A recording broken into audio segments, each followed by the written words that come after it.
opened in Sarasota. West Wall Boats, kayak experts selling the only pedal kayaks with a reverse, pedal forward or backwards. Need a paddle fishing board, SUP, or kayak? You need West Wall Boats shallow water outfitters. Comfort is king. In a native ultimate angler watercraft, you are king. If standing is your thing, they have paddle fishing boards complete with a Yeti. If you can dream about doing it, West Wall can help get you there. WestWallBoats.com. WestWallBoats.com. Located next to Giggles on Tamiami Trail, Sarasota.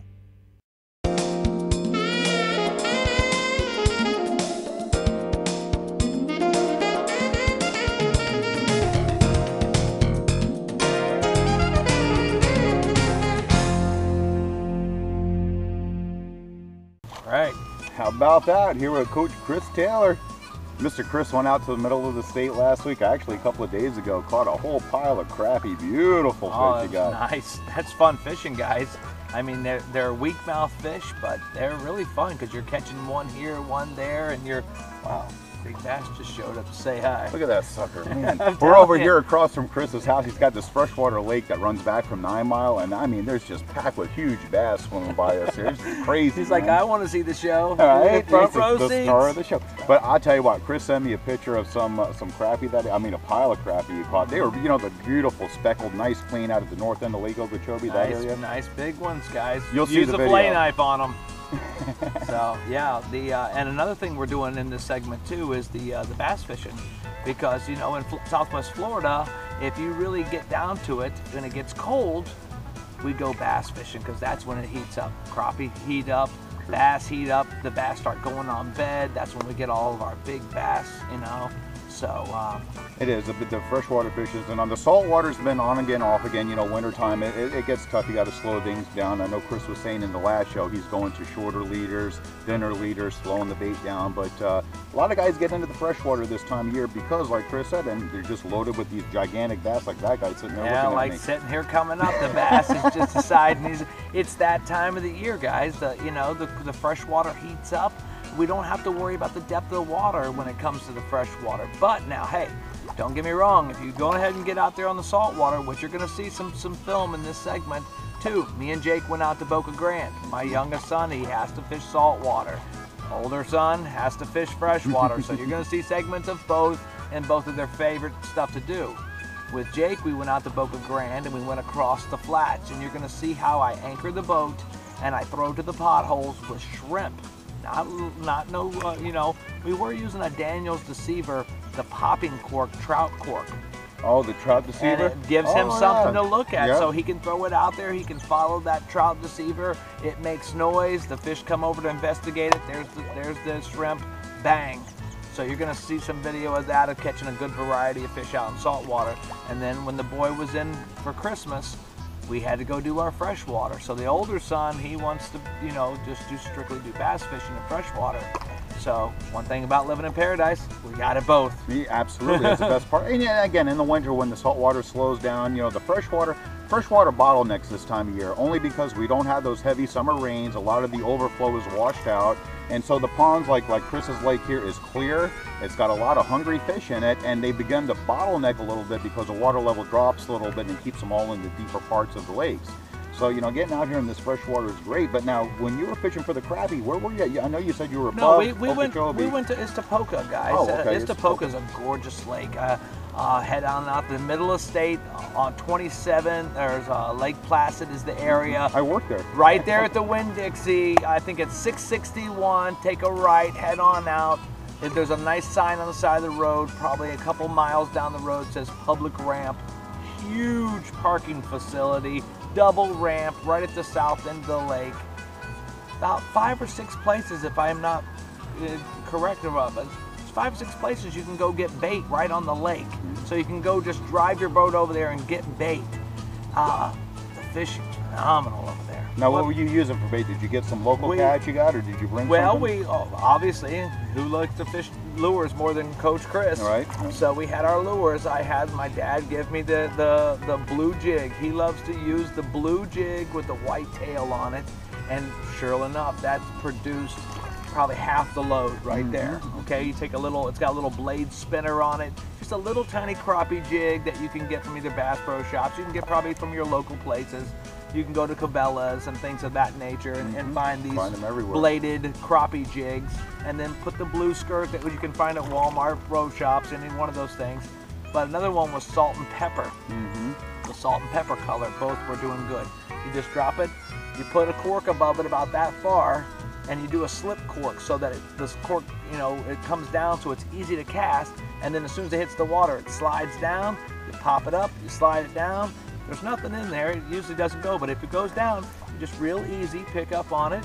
And you know, I mean, we were catching Beautiful some crappie. these things were fun. They're just sort of like a trout too. You know, they get up on top of the water and they wallow the and they're so beautiful. They were fat, very nice looking. Well, you're going to see them in the video while we're talking about this. But I was going to say too now that spinner type, aquadreamliving.com, Aquadream spoons, they actually have a spinner just like Chris was talking about. It has a blade on it that turns with a jig on the back of it. Nice. Does a very nice job. And they actually even have the clear and the salt and pepper if you like that color in the jig. Okay, well, hey. But very cool. Aquadreamliving.com. Check it out. Mike really is a hell of an engineer. He's got the crappie stuff too, huh? Oh, he's got all kinds of good, skirts awesome. and jigs Nice, and stuff. there you go. Bodies But then again, you know, if you don't have that technique and you don't want to go for that, just do the cork. You know, you're going to have to set your cork at different levels. You can even do the little snap-on corks. You don't have to. It's just a little bit more of a pain in the butt when you have to, you know, try to get in between the cattails and stuff, because the cattails are all up like this, and you're trying to throw down at the edges of the cattails and lily pads and things like that to try to get these fish.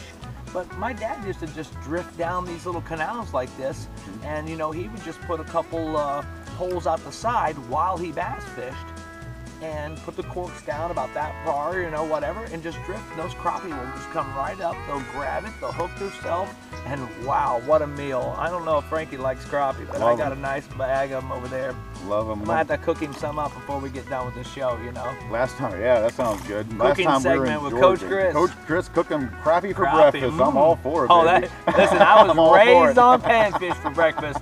Bass, panfish for breakfast. Good Oh stuff. yeah, many mornings. Oh man, and they were really nice. Like, I mean, these are nice fish coming out of there. And even these small lakes here in Port Charles, you get around Price and 9 Mile and stuff. I used to, and I still use the little beetle spins. These canals are great. Beetle spins, like we're They'll give talking up about. those crappies. Oh yes, and I have a huge brood over here of bluegill that I feed every day. So I like to get to study them. That's why I feed them. I like to look at them and see their techniques and the way they move and they're big. and how they look, because you know our species like to eat these fish, so just like we do. Sure, hey, you know, that's the bait. You know, you're looking around here and the bluegill with the big bass eat. And you know, if you were making a lure, you know, get them nice little stripes, and you can see how they look. But match the hatch. Match the hatch, and you'll be eating. Well, I tell you what, too, now here in Charlotte County, I took Bridget out last weekend, getting into a little bit of saltwater, and actually stayed around Alligator Bay, the canals around Port Charlotte Beach, Harbor Way, all those little waterways. Got into a couple of nice little reds, a couple of nice trout. You know, this time of year, you're getting a lot of juvies. Listen, all your juvies are out and stop, but if you really want to get into the bigger saltwater fish this time of year, you're either going to go offshore, you're either going to go offshore, because it's deeper water, the water temperature can remain the same and stay stable and not drop 10 degrees at a time like it's doing now with our cold fronts. Or you go up the river where it's deep in the corners and you got deep depth, and those fish can get down in those deep corners in the rivers and they can hold in there. So then you'll get your bigger saltwater fish up the river, or you'll get your bigger saltwater fish offshore in deeper holes. And I'll throw you a quick bone. Talked to a couple of charter guys that play around Placida. And right now, Bull Bay, the entrance going into it on the Charlotte Harbor side, giving up a lot of big redfish. That's where they're getting them, and big snook up there around those shoals. Even the holes back there in Bull Bay. So if you know, the truth of the matter is that you get deep into Charlotte Harbor right now, we're really not getting some huge fish. But you get toward that blue water and crystal clear water, guys, is what's going on right now if you go out there. Because I was just, like I said, you're going to see a segment with me and Jake fishing. The water was so crystal clear, I could see 15, 20 feet in front of me, crystal clear what was going on under the water. Even if I had glasses on or not, I could see it. Which means everything there can see you too. And they know you. Listen, let me tell you what, like the dog barks when somebody drives by your house, you're in their house with a great big huge floating boat and you're coming into their house, they know you're there, guys. Yeah. So just, you know, the same fish that grunt when they're on your boat are grunting while they're in the water, sending out the signal to each other. Saying everybody watch if out. If you've ever been spearfishing, and this is the truth, I used to go scuba diving and do some spearfishing, and if you've ever gotten into a cove of mangroves and found a big spool of mangrove snapper, you'll have a chance to get one, maybe two of them.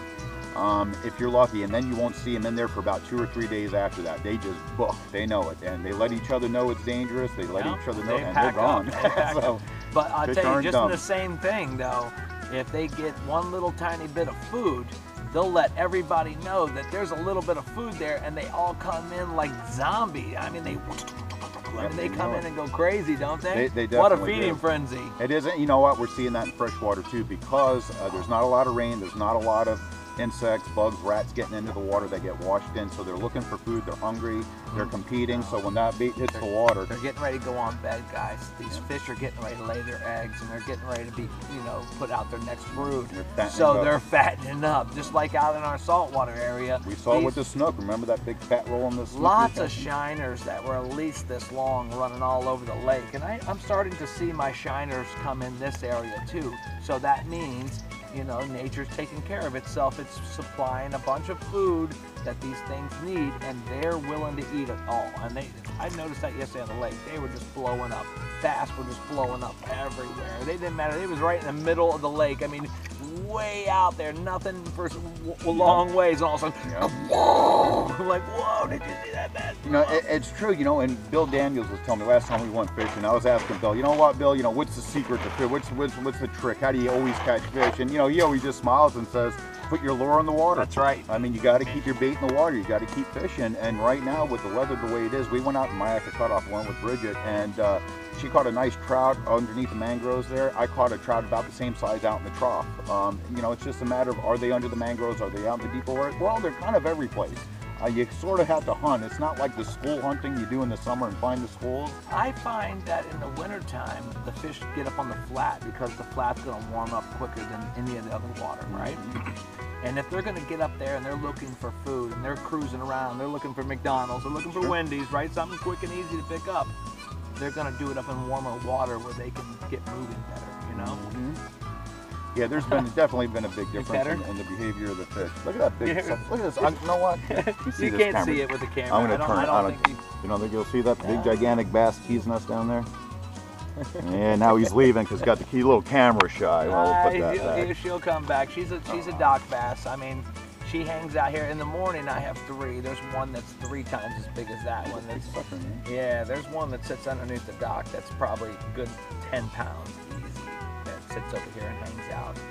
So they're feeding, they're eating good. So get out in the fresh water. You're not having too much luck in the salt water. You want some change of scenery. Get out there. Look beautiful. Freshwater. Top water right now with your fresh water. Yeah. And he's like, yeah, whatever, Frank. You're not putting on the show. The people come and try to catch me. Yeah, right. You need some top water. You need some swim baits because, you know, they're looking for a shiner that's swimming around, and shiners never stop swimming. They're constantly moving and darting, and you need a purple worm. I'm telling you right now. Slow it down. Slow it down. Now, I had some real good luck with a black spoon with a little, like, you know me, I love my chartreuse. So I put a little tiny chartreuse crappie jig trailer on the bottom of it, back of it, just so it'd have a little chartreuse wiggling behind it. And they were thumping it. They were thumping it. I really wish I would have had the video on a little bit more over there yesterday, but we had a little bit, the weather was raining off and on us, and it had really low lighting. It wasn't that good, so.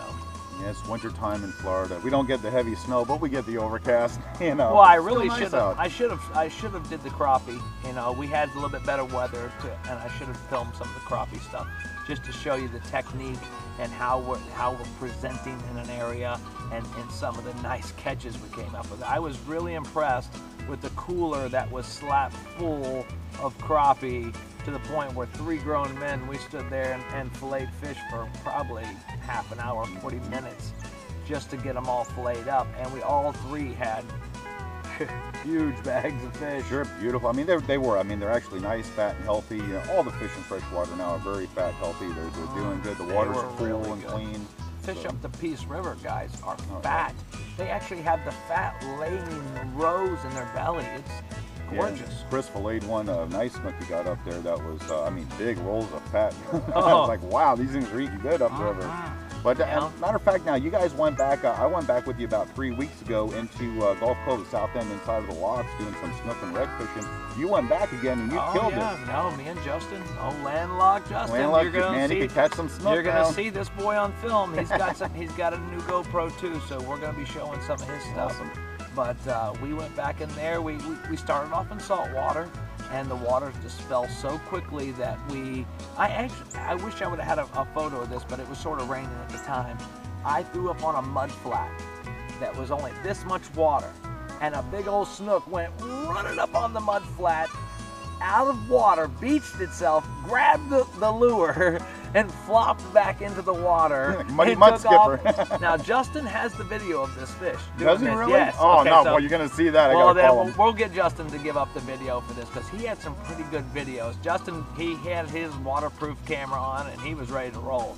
Me, I had my open back on mine, and I had to put mine away. So had to keep it dry. Had to keep it dry. So, but maybe we'll get Justin over there and get that video before we go, because he's got a lot of interesting videos already since getting his camera for Christmas. So. Well, we're gonna get Justin anyway, so we're gonna call him up and we'll trick him into coming by. Tell him we got some cool. We don't have to trick Justin nothing. That boy's ready to go. He's a good boy. Awesome. Yeah, great fisherman. Really does catch some nice fish. You saw the snook last week that we put up in the photo we sent in. It was awesome right there in, what was that, in Gulf Cove or Rotunda? He got that.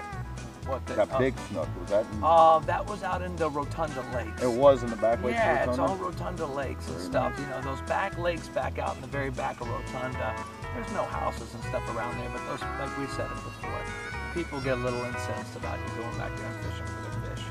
You're throwing them back anyways, okay? Yeah. I mean, you really are. You're not going back there and snatching a snook and taking it home, but you're out of season right now. And we're all fishermen for the fact that we love to fish. Sure. You know, if we get to have a nice fresh fish meal here and there, definitely we're going to take it. Well, personally, I'd rather catch my own meal than buy it at Long John Silver's, because at least I know where the fish came from. No offense to any Long John Silver lovers, not for me. No, listen, I mean, if you have to eat at I Long don't know John what a Silver's, Langostino lobster is. well, you know what I'm saying, though, if you have to eat at Long John Silver's, I feel sorry for you, so I'm really not so bad. But you listen, you come down and live in paradise and you go out, you want to eat fresh fish, you catch it and you eat it. It's not dead more than 24 hours before I eat my fish. Well, you know, last time freeze nothing. Last time we went out in Mayaca, I could have easily, and I didn't, I could have easily scooped up at least a dozen blue claw crabs and taken them home and made a nice sauce with them. Did your old man Oh, he'd go crazy. I mean, actually, when I went with him, I did get him about 6, and he made a nice sauce. He loved it. Yeah. I mean, if you go to the store, the fish market now, you want to buy a blue claw crab, it's going to cost you about $4 for one crab. Oh man, I mean, it's crazy. 24 bucks even with us living down here next to where the crabbers are at. Sure. It's still 24 bucks, $30 a dozen for blue crabs. Crazy. So go out there and scoop them up. You know, if you're not catching fish, bring your crab net with you. Get some blue Well, claw this time crab. of year, a lot of people, that's what they do. Remember, well, you weren't there with us, but they're come down to the lock area in South Gulf Cove. As soon as you go through the locks, everybody comes through there. They drop their chicken necks and livers and stuff like that, and they dip crabs, because that is the world's greatest place to eat blue crab. It's just loaded with blue crab out there in South Gulf Cove, and the water is really deep. And it's clean. It's clean. Very little Oh, salinity. I got a redfish in there that I flayed up from there the other night when me and Justin were out there. So tasty. There is a big difference between the saltwater fish that make it into fresh water and the saltwater fish you catch out of saltwater. I think those saltwater fish were born in South Gulf Cove because they've got it locked in. It's landlocked. They've never seen they've Charlotte not Harbor. seen Charlotte Harbor. They might have came through on maybe one of the little tidal creeks that are still flowing into that thing and got in there. It's like those lakes back in Rotunda. They have little things trickle in there, and you know, a fish got in there. There's tarpon locked in there, snook locked in there. Absolutely, Burnt Storm Marine. I mean, you don't realize it. You get out there and you're like, doo-doo-doo-doo-doo, boom! And you're like, what did I catch? It's a tarpon. Oh, wow. Yeah, it's cool. Now, the area Chris is talking about is Rotunda. When you go into the locks on the Mayaca River, as you're leaving the river on the right side, you'll see markers going into the Gulf Cove area, and there's locks in there. And once you go into the locks, of course, that's where they're fishing. So if you're new to the area and you want to try it out. Of course, learn how to use the lock system. It's pretty easy. You pull the it's string and wave. self-explanatory. It talks to you while you do it. You just pull down on the thing. The door's open, the guy's telling you what to do. You go through. They don't want you to fish, net, or nothing in the lock area. Don't play in the lock. So that they want you just to get through it and stuff like that. But once you get back in there, what a beautiful area. It's wide open. Of water. Lots of deep water. A lot of fish back there. Chris took me back there, and I think I caught a redfish and a snook just playing around for about an hour, and I had to take off pretty quick. And you guys clean house after Justin has basically now all of a sudden he's addicted to this place because you can go in there and in the same breath you can catch a bass, a snook, and a red on any cast. So on any time you're casting in, and the beauty of it is it's all on the big jig. Yeah. I mean, for real. I mean, if it's early morning or late at night, you're going to have the options of throwing a Daniels and getting some top water explosion, or a little low light and get a little, But for the reality of it, you take that pink jig and you slather up some Procure or some scent on it, whatever you throwing. Bang! What was that new stuff you gave me? Oh, the gourmet sauce. bait. Yeah, that's. I tried that in freshwater, and I was catching so good it was hard to tell if they're working or not, right? Yeah, I mean, good. I kept holding my mouth the same way. But I mean, it's really. I was asking Bill about that too, about top water fishing this time of year, and he said the same. You got to slow down. The fish are cold, the water's cold. They're not looking to expend a lot of energy to get food. Exactly. That's why the jigs are working good. They're slow. They sit on the bottom. You bump them along. Fish just. He doesn't have to chase it. Doesn't have to do all that. What it really comes down to is it's a suspension jerk bait. Okay. Watch out. It's wiggling. Oh, okay. Yeah, when I kick in here. Yeah. Well, it might make a wiggle in it, but I thought it was the alligator underneath. Yeah, the alligator won't come over here and visit us because the bass is front row today. It's got front row seats. But the thing works like a suspension jerk bait. That's why suspension jerk baits work so good in the winter. You throw them in there, you twitch them, and they just sit there. They just sit in the fish's face for a long time. Well, the jig does that. The jig comes up and goes real slow flutter like that. So if you're not working it really fast, it's just sitting there, in their face for a long period of time. They can react to that. It's a reaction strike sometimes as much as anything. Well, I've seen it, and I started working it the way Chris taught me to with the jigs. And, when you're casting it out and you're working it on the bottom, like Chris always says, keep it in the column as long as you can. And if the fish are running a little bit slower, let it bounce on the bottom a bit. Slowly thump, a little bud pops up when it hits. The redfish are looking around on the bottom, and they're on it, and it is very effective. But, well, I'll tell you what, we're going to have to wrap it up here pretty quick. Definitely. Yeah, we all got to go to work or go fishing or do something. Something to make a living. No, I'm definitely not fishing today. I got lots of work to catch up on. I do too. Daddy's been fishing a little bit too much lately. Oh, there's no such thing. No, somebody's got to do it. Got to pay for all that gas and fishing poles and stuff. But yeah, check out all this great video. I'm actually going to run it while you're checking it out. Hopefully we'll be able to get Justin to come on and go over some of that snook, the muddy mud skipper snook. Yeah, you'll see a nice bass out of him and both Colin. They both were having a little Christmas Day, what do you call it? First little tournament? Okay, so when you fish with Colin, it's a tournament every time. So everything's a tournament. All these guys are very competitive. All of them are in but football, golf, all that. Very competitive. You'll see my attempt to try to lip his bass where it didn't work. And then you'll see, you'll see an attempt for Jake to try to net a nice shark. And boy, that was fun. It was fun. It was a bonnet, or it ended up being a bonnet shark. But I told him it was a hammerhead during the fight, and boy, his eyes and everything, he was excited. Bet he loved it. We're at Boca Grande, and there's a hammerhead. He's at that age where it's just great. Everything about fishing's great, So that's awesome. All right, folks, we're gonna wrap it up. Definitely check out our next show next week. I think I'm gonna try to get out. I fished a little bit of Banks lures. Ricky Banks sent us some flats creepers, and I went out with just the small black one I tried, just on a little jig. I caught a couple of trout right off the bat. They really nice action. Trout tore mine up. I did go out and give them a good run, and like I said, our water was real slow, so I was throwing it way up in there and getting it to reel, just reeling it across the mud flats and stuff like that. but the trout ended up tearing it up a little bit. So I just got to get some more of them. And well, we're gonna get. We have the bigger ones. I think we're gonna take those out to Placida in the blue water and have some fun. Maybe we can get into some big fish out there. They can do these lily pads and all this freshwater stuff, guys. Freshwater's turned on. That's Okeechobee. You got to go. We've been talking about it. You don't even have to. Everything in Port Charlotte, Florida, everything right down to 41, everything on the right-hand side is all freshwater, all the way to the center of the state. Everything on the other side of 41 is all saltwater, all the way down the coastline. So we've got so much options over here. You can go either side. You're going to see in the videos. You can go anywhere you want to in Paradise and catch a fish. Yeah, there is definitely a lot of fresh and salt water, a lot of fish, and a lot of fun, plenty of tackle shops, plenty of bait, so get out there, have a good time, get into local shops you're not sure, somebody will tell you exactly what to use, where to fish, and get you on fish. Our local shops are very, very informative, so, and they got good bait.